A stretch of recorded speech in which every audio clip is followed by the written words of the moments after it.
In this video, Dr. Jordan Peterson explains what you need to do if you're too agreeable.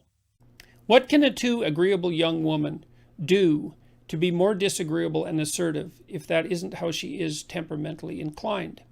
Well, that's a good question, and I would say, first of all, that's a very common question that people who go into psychotherapy ask. I think the most common problem that psychotherapists deal with, apart from anxiety and depression, is probably assertiveness training. So the first thing I would say is you really need to figure out what you want. And I would recommend doing the self-authoring program, the future authoring program in particular, because if you want to stand up for yourself, you have to have your goals and your vision well laid out and well defined, and then you have to have a strategy that is matched to those goals, so that you know what you want, so that you know when you're not getting it. Otherwise, you're left with a vague sense of dissatisfaction and resentment, and that's a very, very difficult thing to articulate. And if you can't articulate it, then you can't negotiate. If you know what you want and you know why, then you can make a case for yourself. Okay, so let's assume now that you've laid out a vision and a counter vision, which the future authoring program also helps you do, so you know what kind of hell you want to avoid that you might drift into if you were too agreeable for the rest of your life. That would be a hell that consisted mostly of people taking advantage of you all the time and you feeling resentful and bitter about it. Not something I would recommend.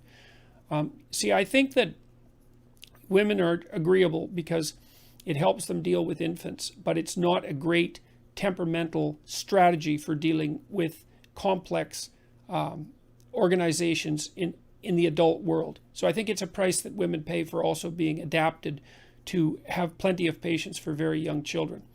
And then you have to overcome that to some degree to put yourself forward properly in more complex hierarchies of accomplishment. So I would say once you have your vision established, your vision for the future, and your counter vision, so you're afraid of what will happen if you don't stand up for yourself, then you need to consult your resentment. Because if you're resentful about something, as far as I can tell, there's generally only two reasons.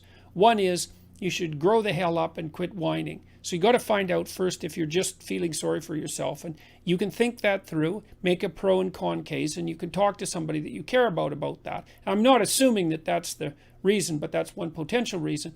If you're not merely feeling sorry for yourself, then you probably have something to say and something that you need. And you need to figure out what that is, and then you have to develop a strategy to put that forward. I've seen lots of people in my personal life and in my private practice not get what they want because, well, A, they don't specify it, and B, they don't ask for it. And if you're negotiating, say, for a raise or for a promotion and so forth, you have to put yourself forward. You need to tell the person you're working for why you should be treated with more consideration or respect, or have more resources devoted to you, or more authority shifted to you. And you have to make a case for that, a compelling case, so that they have a reason to attend to you. And they're not going to notice, because most managerial types are so overloaded with work that they never notice when anything's going right. They just notice the things that are going wrong. So you need to make a plan. You have to have a strategy that goes along with that plan. You have to have articulated arguments for why a certain form of treatment is appropriate to you. And then you have to have the courage to put that forward. And I guess you have to remember that you owe yourself as much as you owe other people. You have to take care of yourself like you take care of other people. And that's a moral duty. And if you practice that, you can do it. And a lot of that's also associated with telling the truth. You know, you don't have a better friend than the truth, even though it can be very harsh in the short term. And so if you're unhappy at work because you're being taken advantage of, then you have to strategize yourself out of that. You have to learn to negotiate. And a lot of that also means that you have to overcome your hesitancy to engage in conflict. And you got to think about it this way.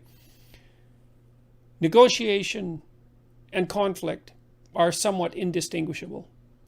And it's easy moment to moment to avoid negotiation and conflict, but you pay a terrible price for it in the medium to long term. It's better to face the conflict forthrightly in the present and make peace for the medium to long term. And there's courage in that. So that's the other thing I would say is gird up your loins and allow yourself to act courageously and truthfully. truth is your best bet if you're too agreeable.